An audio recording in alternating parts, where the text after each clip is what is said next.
And welcome back, everybody, to another episode of Benched with Bubba, episode 112. Going to talk some fantasy football running backs and a special new website that's going to be coming out. In order to do so, we'll be joined by a guest that we had on when he was doing his big NFL draft talk, because he was doing podcast after podcast on that. Now he's got a new website up his sleeve. You can find on Twitter at Eliot Crist. It's with one L, Eliotcrist. Eliot, how we doing, man? I'm doing good, brother. I appreciate having me on. Thank you. Thank you for joining us. Always good, knowledgeable stuff coming your way. And I, for one, am excited about this because I have no idea about this website. I have, small ideas, but obviously we don't get to see it until the 8th.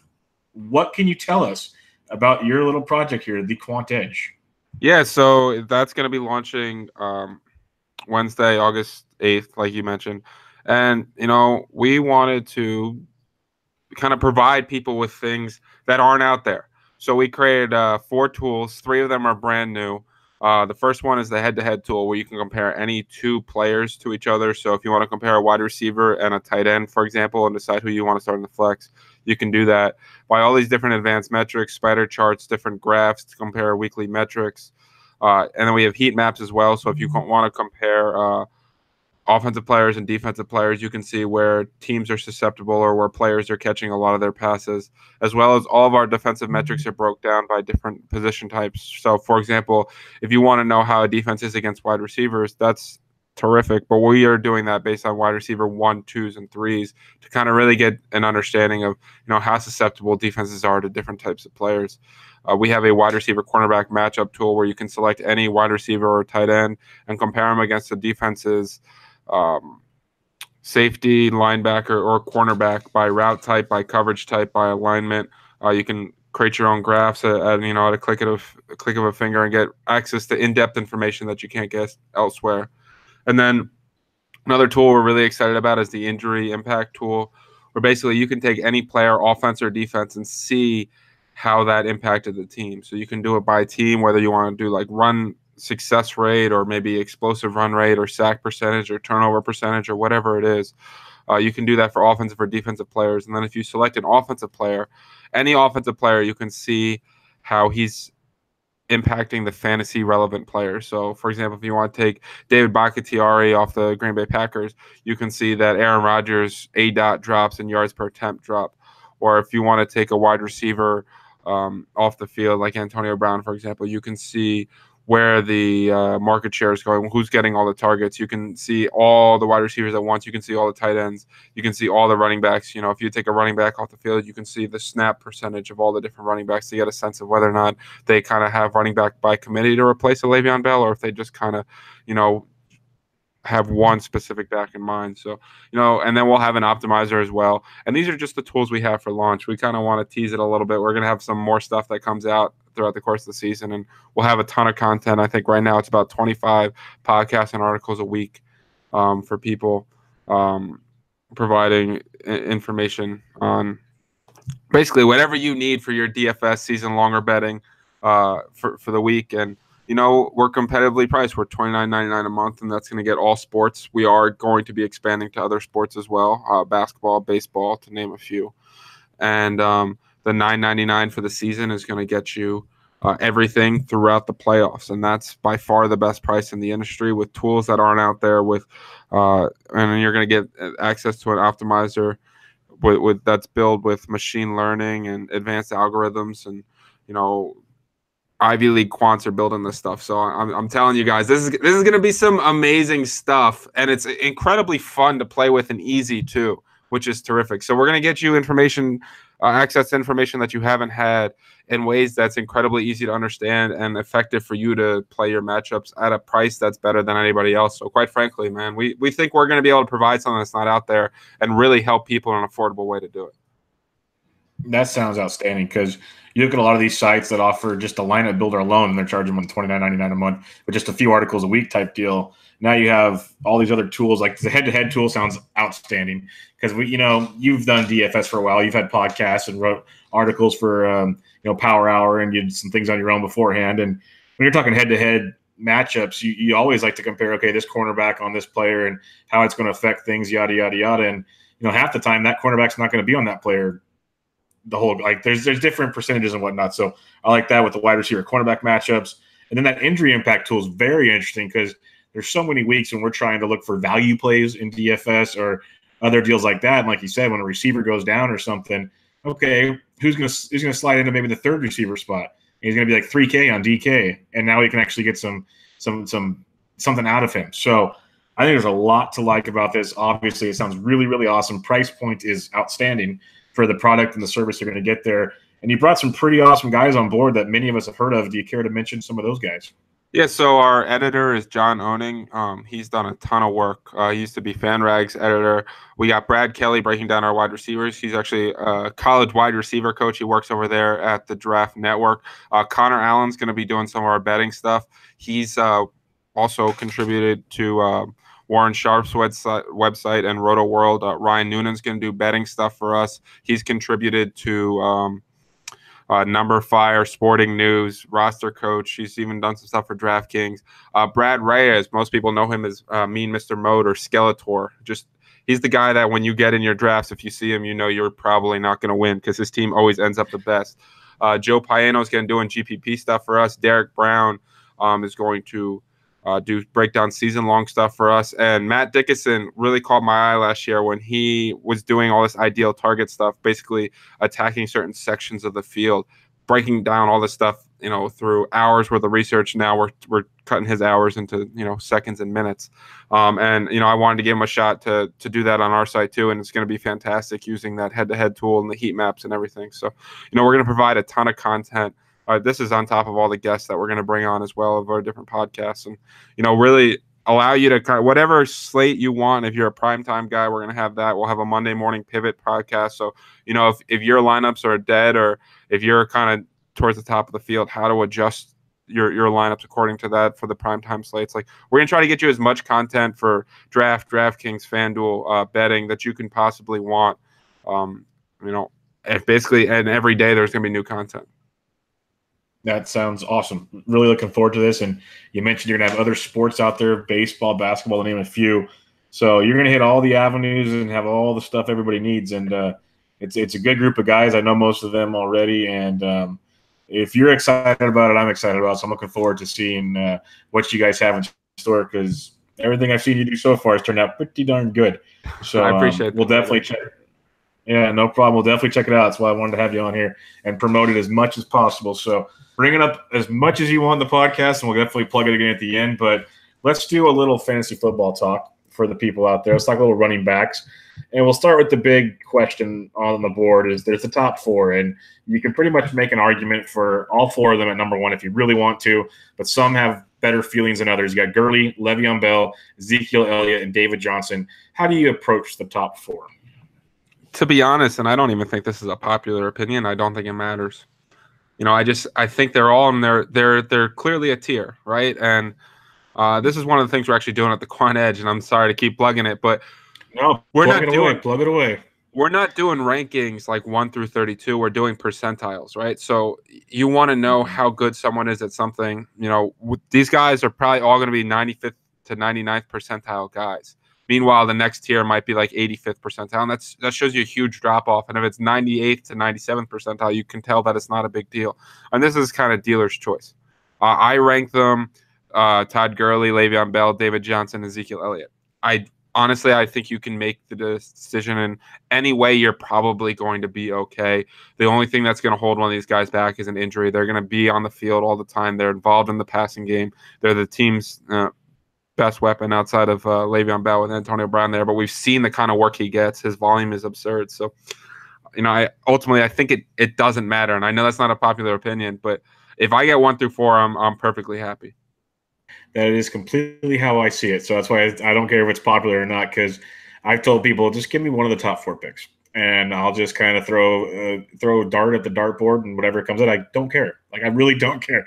I had the first pick. I took Gurley, and I was very, very happy with that. But I was really thinking about, do I want to gamble on DJ coming back or something? Like, it didn't matter. It didn't matter at all, like you said. So the only thing stopping these guys is an injury, and you can't predict that stuff anyway. So, yeah, very good stuff there. Let's talk about some of the other guys in the top 10. You have Kamara, Barkley, Hunt, Fournette, Gordon, and Cook. We're going off of Fantasy Pros ADPs. There's tons of different avenues to look at there. Let's talk Alvin Kamara. Now, we know he's going to be the main guy while Ingram's serving a suspension. Some think that's going to make him just an amazing player above what he's already doing. Some think he's still going to split his role and nothing's going to change. How do you look at Alvin Kamara entering the season? So Alvin Kamara was actually my highest owned MFL guy last year because he was hanging out in like the 11th and 12th round as the Saints pass catching back. And this year, listen, when people say, well, he's got to regress, he can't be that efficient. Well, like, obviously, otherwise he's going to be the greatest player in NFL history. Exactly. But I mean, when he was on the field, the Saints' explosive pass percentage jumped by 6%. Their sack percentage dropped by 1%. Their yards per carry jumped by over a yard per carry, and the yard per attempt jumped by over a yard per attempt. Like, everything went up. And, he was incredibly efficient, and he's not going to be able to replicate that. But he is most likely going to get more volume this year, and that's probably going to make up for it. He's still going to be a dynamic pass catcher. He's still going to get a lot of targets. He's going to be in an explosive offense, and with Ingram off the field, his snap percentage probably goes up some. And he's a guy I feel comfortable. He's probably my sixth guy off the board. I'd probably take Antonio Brown over him. But I feel good about Kamara this year. I think him and Barkley are the next tier running backs, and then it drops to tier 3. But I understand his efficiency is going to go down, but with the volume numbers going up, I'm not that worried about it.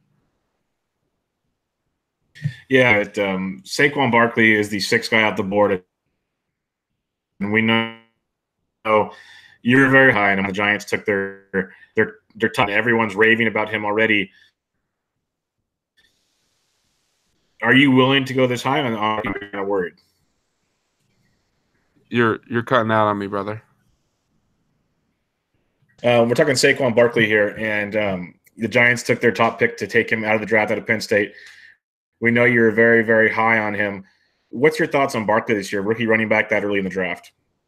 I'm good with it. It reminds me of the Zeke situation, right? Or even Fournette last year, when someone gets drafted that high, you understand they're going to get the ball. The last running backs this decade that have gone in the top 10 all produces fantasy PPR RB9 or better. Saquon Barkley is going to get the ball in the air. He's going to get the ball on the ground. He's an explosive playmaker. Even if you have concerns about how his toughness or his ability to drop his pads and run through contact, like, he's going to get so much opportunity. He's going to have the workload of those top, four guys. And, I'm very comfortable taking him. Again, running backs are all about volume. And then if you add in extreme talent to a ton of volume, I'm all in. And, Barkley is going to be a receiver. Shermer passes the ball a ton to his running backs. When McKinnon was the workhorse, he saw more targets per snap than Le'Veon Bell did. I'm very much buying Saquon Barkley. All right. I like that a lot because, most people are pretty high on him, and I get it. So he should be super, super talented there. Now it gets a little interesting here. You got guys like Kareem Hunt, who, had a pretty good season last year, new quarterback with Patrick Mahomes. You got Leonard Fournette, another young back last year, and people are expecting him to take a leap. And they got Dalvin Cook coming off an injury. So a bunch of second-year running backs. How do you look at those three? Yeah, and I think the other guy in this tier is probably Melvin Gordon as well, who's just been Mr. Consistent, man. Nobody likes Melvin Gordon, but he puts up numbers every year. I think he only had 1 week or 2 weeks last year where he wasn't a top 24 RB. So, like, he's Mr. Consistency for you. Kareem Hunt, the only question is whether or not the Chiefs hold him back. When they gave him the volume he produced, he was incredibly efficient. Even the weeks where he didn't score a lot of fantasy points that people like to point out, if you look at like his broken tackle percentage and his yards per carry and all that other stuff, he was incredibly efficient. So I like Hunt. I don't worry about Ware that much. Fournette's gonna get the volume. Fournette was not that good last year. I think Scott Barrett showed that if you took away the top 2 runs of every running back in the NFL, like, his yards per carry was like dead last. Fournette's got the ankle issue. He's going to get the volume. If he stays healthy, he's going to be good. But I think he's going to miss some weeks just based on his history and, his violent running style. These running backs that like to run through contact and not avoid it tend to struggle. And we saw Fournette's effectiveness drop towards the end of last year. I think he went 4 games without breaking a tackle at the end of last year. And the last one, Dalvin Cook, he looked fantastic before that ACL injury. ACLs don't scare me the way they used to. All these guys come back a year later and they're fine. And you get the discount. Cook's the first guy I remember without the discount. But I on the turn, I like grabbing Cook. If I can grab a top receiver, DeAndre Hopkins, a Julio Jones, Odell Beckham, and Dalvin Cook, I really like to start for my team there. I like that a lot. I do like Melvin Gordon quite a bit as Mr. Consistency, like you mentioned, amidst. But I think Dalvin Cook's the value play in the zone, like you mentioned. If I can get Gordon or Cook on a turn like that, I'd be very happy. Yeah, I'm 100% with you. Even if I can get both of them. No, yeah, if you get both those guys in the turn, oh man, that is absolutely outstanding. But yeah, Melvin Gordon, big stuff again out of this year. Let's talk 11 through 20 here and just kind of hit on a couple guys. Let's talk Christian McCaffrey. Ron Rivera thinks Christian McCaffrey's Superman, apparently, because he's going to touch the ball more than his team's going to touch every game. What's your thoughts on McCaffrey this year? Boy, coach speak is fun, isn't it? Everybody's getting 12 targets a game and 25 carries, and it's like I'm not amazing at math, but I know that you guys aren't running 120 plays a game. So, I like McCaffrey a lot, though. The thing about McCaffrey is that when we do this over at the Quant Edge, we grade weighted opportunity. And Scott Barrett of PFF first pointed this out to me is that, the value of a target is much greater than the value of a touch. And McCaffrey's, I think he had 111 running back targets last year. Maybe it was 109. It's one of those two numbers. Was the number one in the NFL this last year, and I expect that to replicate. And I think he's going to get a few more carries on the ground. And he's basically a starting wide receiver that's also going to get 8 to 10 carries. And in the second round, that works for me. We saw that playoff game against New Orleans when they got on the ball in space. He made a big play. Like, that guy is elusive in the open field. He breaks people down. He gets open. I like McCaffrey a lot. I don't expect him to get 25 to 30 touches. I don't think he can hold up with that. But if he did, you're going to enjoy the hell out of it for 5 weeks. But even if he doesn't, when he doesn't, you're still going to get incredibly valuable touches. And so I'm buying McCaffrey. Yeah, I'm with you. I wasn't sold on him last year because I liked him at Stanford. I wanted to see how he fit into this NFL offense, and I like it a lot. They make it a point that they want to make him more of a focal point here. They did bring in C.J. Anderson to replace Jonathan Stewart, but I don't see that affecting McCaffrey as much as people try to make it out to be. Even if they didn't bring in C.J. Anderson, people are like, well, McCaffrey's going to get goal line work. Cam Newton is the goal line running back on that team. Exactly. Newton gets this year's 6, 7 goal line TDs, it feels like, yearly. Yeah, every year. I mean, why not? He's 6'6" and like 250 and runs through people every time. Fall forward. Yeah, no, it makes too much sense. You don't need a bruiser for that. So, yeah, McCaffrey very much in play. Let's talk Jerick McKinnon, leaving Minnesota, coming to the Niners. Everyone raves about Shanahan and his running backs, and they think McKinnon could be the next version of that workload before. And you got Breida and others in the backfield. How do you look at Jerick McKinnon this year? Because going 14th running back off the board, 21st overall in most drafts. I liked him more when I was getting him in the 3rd round. Yeah. This is I feel like you're paying ceiling price for him. Like, if I do a bunch of best balls, I'll get him on a couple teams, but I'll be underweight on him. I mean, he's probably going to have the Devonta Freeman role. He's probably going to have some spike weeks. But ultimately, I mean, Breida's going to be involved in the game. I mean, Shanahan is known for having 2 running backs out there. He's going to catch some passes. I don't think he's built to handle 20-plus carries a game. I don't necessarily think he's going to get the volume, but I do think he's going to be effective. I think he's going to catch some passes. He's going to have some big weeks. But there are a couple guys in his area that I would probably take over him.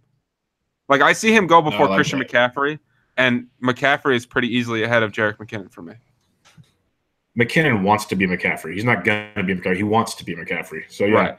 I agree with you there. And I was with you. Like, at first, when first drafts were happening, ADPs rolled out, and it said McKinnon, mid to late 3rd round. I'm like, okay, I can see this. This makes sense. But now, you're taking him in a 12-team league. He's right at the turn, coming back in the 2nd round. That does not work for me at all. Yeah, that's really important to know, too. Like, when you like players at their ADP. Right? Like, if I like Saquon Barkley, I'd never take him at 2. Right? You have to have your cutoff point and understand a player's value. Because if you just keep going with a player as he shoots up boards, you're starting to lose value. Definitely. Value-based drafting is definitely something that works big time, and it'll help you out. That's why you don't take quarterbacks early, so on and so forth. There's value to be had all over the place. let's talk one here, and it's more just kind of what do you're just going to guess here. LaShawn McCoy, we know if he's on the field, he's going to be the workhorse because Buffalo is going to be garbage again. But we don't know if he's going to be on the field. We don't know what's going on with the situation. How are you approaching LaShawn McCoy these days? By the way, to throw in your quarterback point, I think I've done 114 drafts on play draft so far, and I have 0 Aaron Rodgers. There you go. That tells you something there. I'm just not taking Rodgers in the 4th. But no, it's crazy. You're missing there, especially in the best ball. Yeah, you're. But with McCoy, like, I have very little. I didn't like McCoy much before the thing where he was going in the 2nd. Now he goes in the 3rd because of the risk. I mean, there's a legit chance he doesn't play a single game. And then even if he does play, I mean, McCoy is really good, but he is 30 years old behind a terrible offensive line on a garbage offense on a team that figures to be trailing a lot. I don't think the formula is there for that. Like, I would rather take a Jordan Howard or a Joe Mixon than a LaShawn McCoy. Like, I would rather take a receiver. I just think when I have to compare him to all the guys that he goes around, the other guys are better bets. There's way too much volatility there with McCoy, right? Chris Thompson looks to be a little banged up. I'm not going to start the year with them. Darius Geis is climbing up draft boards. What Geis? Yeah, Geis is someone I was less enthusiastic about when he was going at this ADP and Chris Thompson was supposed to be healthy. But now that Thompson's not healthy, I'm buying a little bit more of Geis. But still, Gruden's been a guy that, like, he still likes getting multiple guys involved. I mean, you look at when Thompson went down, they were running out like Byron Maxwell and Capri Bibbs in that role. Like Samaje Perine, like they never really you look at his days in Cincinnati too, he's always had a pass catching back. When they drafted him, they said they don't need Geis to catch. Now, Geis is a different kind of talent, and I think he could develop into that role. But my guess is that Geis kind of has a chance to do that for the first 4 or 5 weeks, and then Thompson takes that role back. But I think Geis is a swing for the fences, league-winning upside pick, but he's also could very easily be a 2-down guy that's touchdown dependent. Yeah, I'm not sold on him at that point just yet. A quick hitter here, Joe Mixon. Are you buying the hype? For now, at his price. Okay. Again, the volume and opportunity and pass catching ability. That's what I'm looking for, and he's gonna have a shot at that. Okay, let's talk one more guy here in the top 20. Jay Ajayi, when he went to Philadelphia, turned to connect right now. It's tough with you don't back Philadelphia. Guy's the guy. What's your thoughts? I have some, but I'm not thrilled about it because he's not going to catch passes at all. Like, he can't catch. He's Jordan Howard-esque with catching.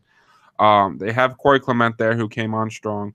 People forget that Darren Sproles is back. Like, he's not just a punt returner. The reports are he's been looking as the best pass blocker in camp. He's a dynamic receiver. He's going to be involved, and I think Ajayi's in one of these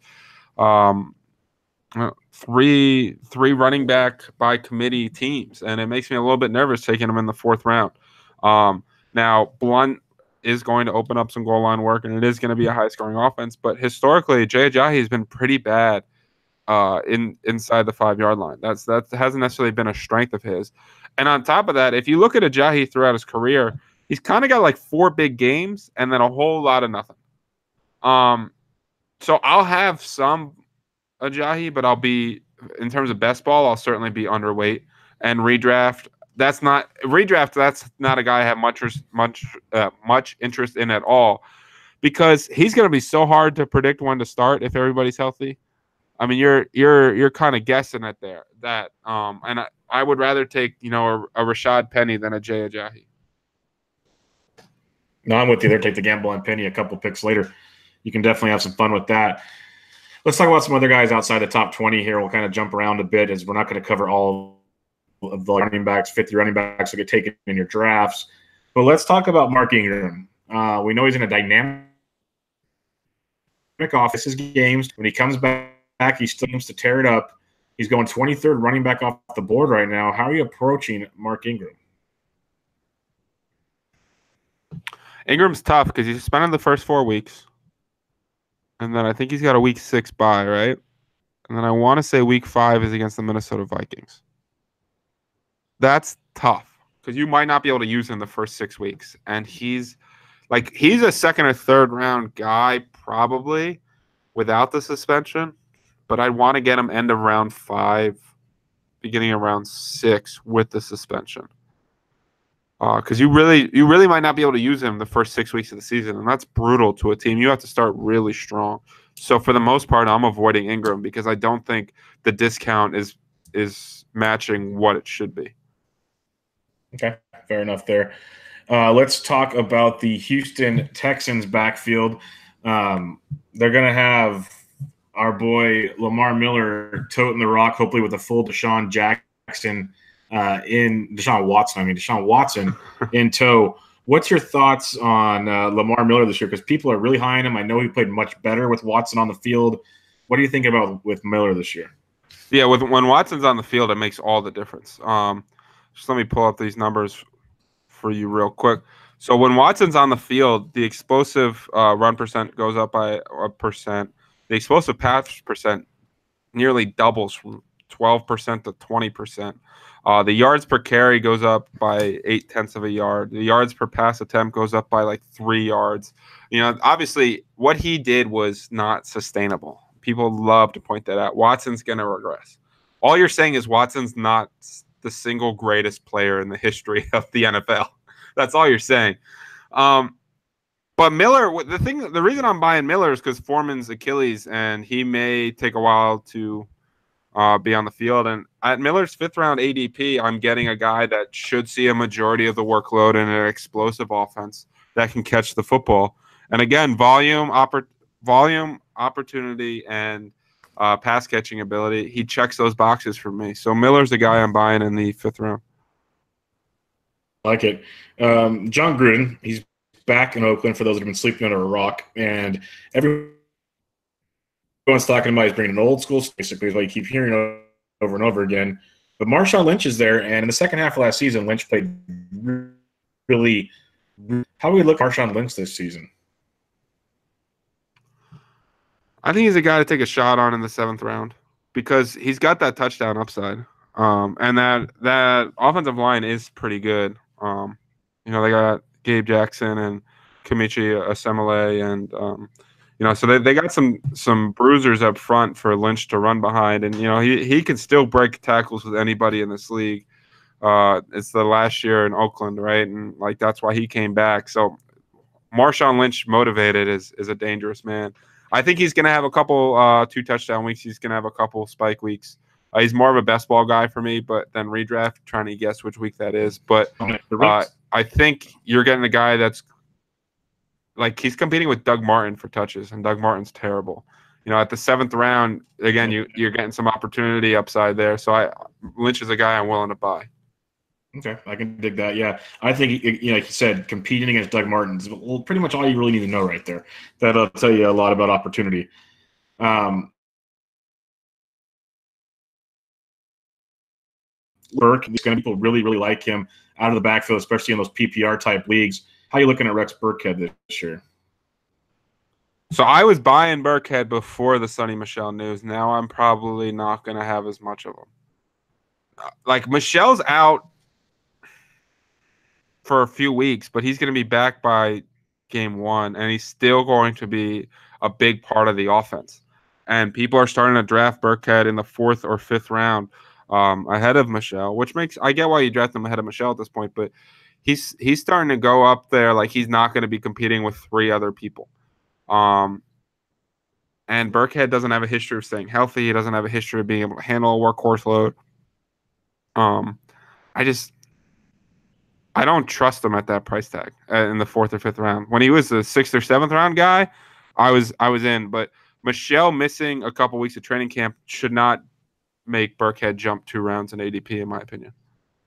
Well, let's talk about some of those rookie running backs. We already talked about Saquon Barkley and Darius Geis. Let's go to Sonny Michel real quick, as he's going to be out for a little bit, got some knee work done. Like you said, he's supposed to be back by week 1. How do you approach Sonny Michel now that he's hurt and you're probably going to get a little value on him? Yeah, when he goes in the 6th round, I'm buying. Like, he's got league-winning upside, right? He's going to get that Deion Lewis role. I mean, Lewis was one of the most efficient running backs in the NFL last year. But when running backs get drafted in the 1st round, they play. I mean, other than David Wilson that year on the Giants, where he was banged up some too, every running back that's drafted in the 1st round this decade sees a lot of volume. And volume is the name of the game. The Patriots didn't draft a running back in the 1st round because they didn't like him. You know, he can catch the ball. He can make big plays. He's going to be on a high-scoring offense. 6th round, that's legit league-winning upside right there for Sony Michel.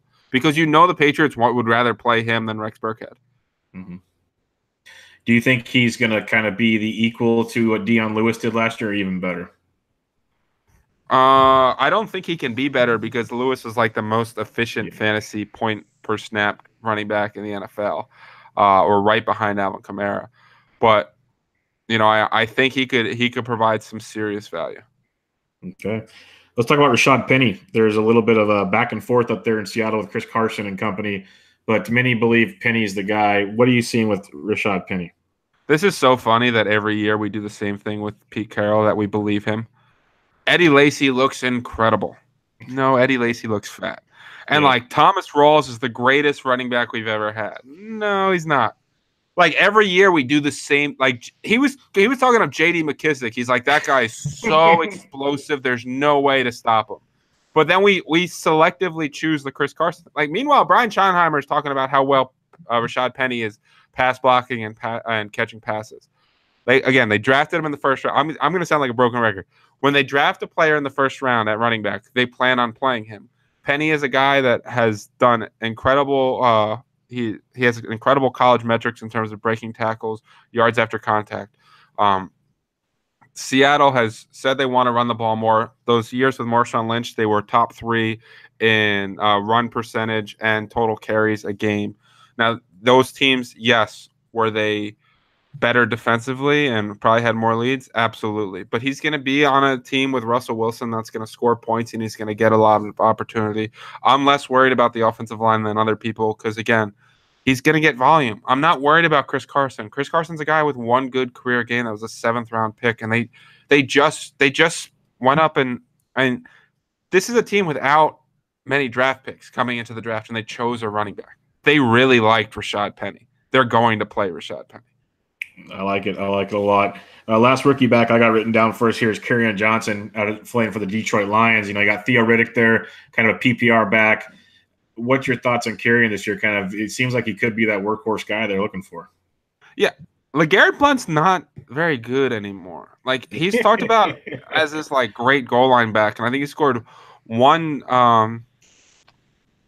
touchdown on like 12 carries inside the 5-yard line last year, which was the least efficient in the NFL. And I think he ended up averaging negative yards per carry. He's 32 years old. He's been guaranteed like $1 million. Like, he's not. They traded up to get Kerryon Johnson. I understand he wasn't the name that everyone was excited about, but the Lions really like him. They've been working him in pass catching situations. I assume that he'll split that role with Theo Riddick. I hear people mention Amir Abdullah. That's got to stop. Please stop mentioning Amir Abdullah.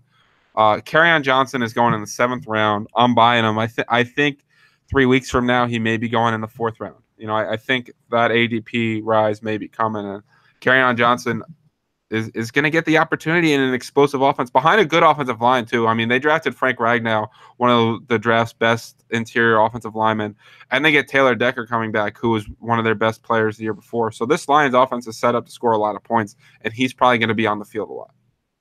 So basically, you're really high on all these rookie running backs. Are you always a guy that will go and get those rookie running backs, or is this just because it's a special class? I did it last year too.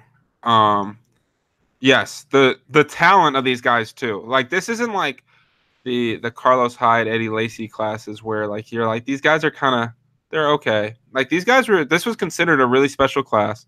These teams all went out and spent 1st and 2nd round picks on these guys. You just look at historically when teams spend draft capitals on young running backs, they get them on the field. And every year you get these discounts on these guys because people are nervous because they're like, well, they haven't proved it in the NFL. The good thing about running backs is, unlike any other position, is you don't even necessarily need to be that good to produce in fantasy. You just need the volume. And if they get the volume and they're and then you add in the fact that they're talented guys coming in, that makes me feel good about it. And I get a discounted price tag because if you look at like a Rashad Penny or a Kerryon Johnson or a Royce Freeman or a Ronald Jones, or like if they were in their second year, they would all be going much higher. Like you couldn't get Penny at the turn at 4.5 if he was set up to be the workhorse back in Seattle next year. He's going to go in the second round. He's going to go with Jordan Howard and Joe Mixon and Jerick McKinnon and all those guys. He's going to be up in that. But I get a 2-round price discount. Like I'm willing to take that rookie chance because if I'm right and they do give him the football, which history says they do, then it's a league-winning pick. I mean, right? Like Kareem Hunt, Alvin Kamara, Leonard Fournette, Christian McCaffrey, all those running backs saw a ton of volume. Yep. No, I completely agree. It makes tons and tons of sense to me. You mentioned Carlos Hyde. Let's talk about a few committees here. He's back there. You know, they drafted Nick Chubb. Duke Johnson's still a very talented PPR back. How are you approaching the Cleveland situation, if you are at all? Give me Duke Johnson and let other people draft Carlos Hyde and Nick Chubb. They both need an injury to be relevant. And even if they get an injury, they're not super relevant because Duke Johnson has that pass catching job all the way locked up. They're the Cleveland Browns. They're not going to be winning a lot of games, right? They're not going to be in positive game script, and you're splitting first and second down work. I don't get when Hyde goes in the 8th. I just don't get it. No, Give me Kerryon Johnson in the 7th all day long over Carlos Hyde in the 8th. I like it. Yeah, no, I'm a Carlos or a Duke Johnson guy through and through. Carried me last year and plan on doing that again this year. He's going cheap this year too. You can get him like the 10th or 11th round. Cheap. And right now they're saying when he's not going to be catching the ball as a running back, they're going to put him in the slot. Yeah, that's what I'm saying. Because they tried that a few games last year and he was very productive out of the slot. It just makes too much sense in a PPR league not to have that guy. It just gets just crazy. Let's talk Tennessee Titans. They have Derrick Henry, who everyone's raving over, but I'm still a big fan of Mr. Dion Lewis, especially in your PPR leagues. They brought him there for a reason. They're not going to give, they say Henry can carry the load, and we've seen it. We've also seen how they run this offense. I still believe Dion Lewis is going to be worth something here. How do you approach Tennessee? Yeah, I agree with you. I mean, this is clearly going to be a committee. They went out and they paid Dion Lewis top 10 running back money. He's the better receiver. He's the more efficient runner. And Henry's big thing is kind of you give him a bunch of carries. If you watch Derrick Henry run, and I'm sure there are a couple guys that are going to give me crap for this, but the first 3 or 4 yards, he's not good. He's not. Like, his whole thing is being huge, and once he builds up his freak athleticism in the open field, he's really hard to take down, so he's going to bust some big runs. But this Titans team is not going to be exotic smash mouth anymore. They brought in LaFleur from the Rams. They're going to do a lot of outside zone stuff. I'm not buying Henry the way other people are. Now, in best ball in the 4th or 5th round, he offers serious touchdown upside, and I'll take some shots on him. But I think Dion Lewis is I'd rather get Dion Lewis a couple rounds later in redraft leagues because I think he's going to be the pass catcher. And I understand that New England didn't necessarily use him in that role, but they've used him in that role in the past, and he succeeded at it. He can run around. He can make people miss. He forces more missed tackles than Derrick Henry by a lot. Like, I think that people are forgetting how good Dion Lewis is, in part because people wanted Derrick Henry to be a thing for 2 years now. Yep. Roll Tide. Yeah, roll Tide, and that man won the Heisman because they gave him 35 carries a game. Well, that's how he was in the postseason last year. The more they gave him the carries, he busted it out, and they wore him down. That's just like you said. It's what you get with him. There's a ton of running backs we didn't cover. Are there any ones that kind of stand out that you see yourself targeting this year that maybe are going under the radar? We mentioned Duke Johnson. Yep. He continues. I do so many play drafts, and every time he keeps falling later and later. And every time I check, I'm like, yo, did Duke Johnson die? Did he get hurt? Like, what happened? And then I'm like, nope. Okay, Duke Johnson, you're on my team. Giovanni Bernard's another guy. We mentioned Joe Mixon, but I think Bernard's going to have a role on that offense. That team doesn't really have a secondary receiver right now. It could be John Ross. I think Giovanni Bernard's going to get a lot of work in the pass game. And if something does happen to Mixon, Bernard's going to win you a league because that guy has proven that when he gets volume, he produces. Nyheim Hines from the Colts in the 11th or 12th round. You're talking about a guy they're splitting out wide in the slot. Andrew Luck's back. After T.Y. Hill, and they have tight ends and Ryan Grant and Chester Rogers and Deion Kane. Like, they're going to find ways to get these explosive guys ball. I mean, Hines was was he an All-American 100-meter guy? Like, he's really fast. Really fast. throws his body around. I mean, he can make plays with the football. And Darren Sproles in the last round, man, people keep making fun of me, but I'll keep drafting him. This is a guy he's going in the 18th round, and he's gonna be the pass catching back on an explosive offense that we've seen whenever Darren Sproles is healthy in his career. He does work. Like, that's what he does. He makes plays. He's gonna score 5 or 6 touchdowns. He's gonna make some things happen. And in the 18th round, knowing that's a guy that I'm happy to take some shots on. No, I like it. That's the point of the late round picks. You take your chance. If you don't, you can drop them right away. It's very simple. You can do things like that. Before we wrap this up, I have one more player question for you. And you're not wearing the bandana tonight, but what's your thoughts on Baker Mayfield this year? Dude, taking that bandana off, I think my girlfriend was really happy when that happened. And honestly, that thing, the amount of times I was wearing that thing every day for 90 days.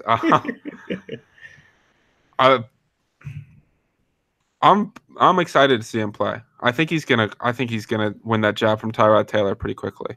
And I think Tyrod Taylor's a solid quarterback. But when you draft someone first overall, you plan to play him. I think he's gonna get the most out of Jarvis Landry if Josh Gordon comes back. David Njoku.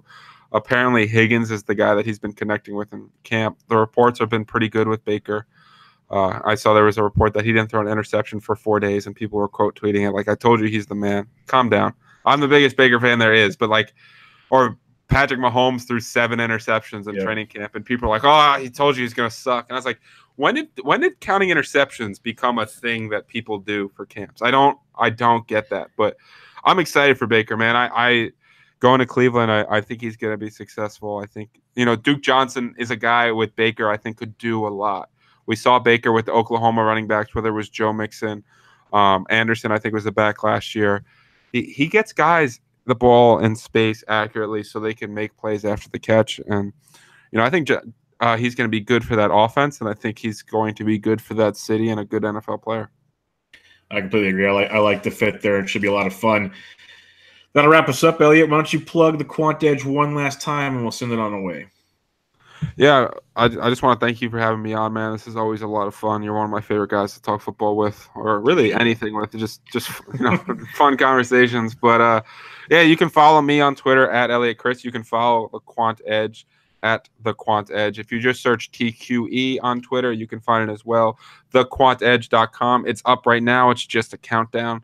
It'll be launching at 5 p.m. on Wednesday. You will have access to the injury tool, the wide receiver cornerback matchup tool. I think we're going to have 12 articles up, a podcast, and the head-to-head tool. And that's going to be free for the first few weeks in August for people to kind of check out and get comfortable with. So make sure you guys keep an eye out for that. Awesome, man. Everybody go check out Eliot on Twitter at Eliot Crist, ELIOTCRIST.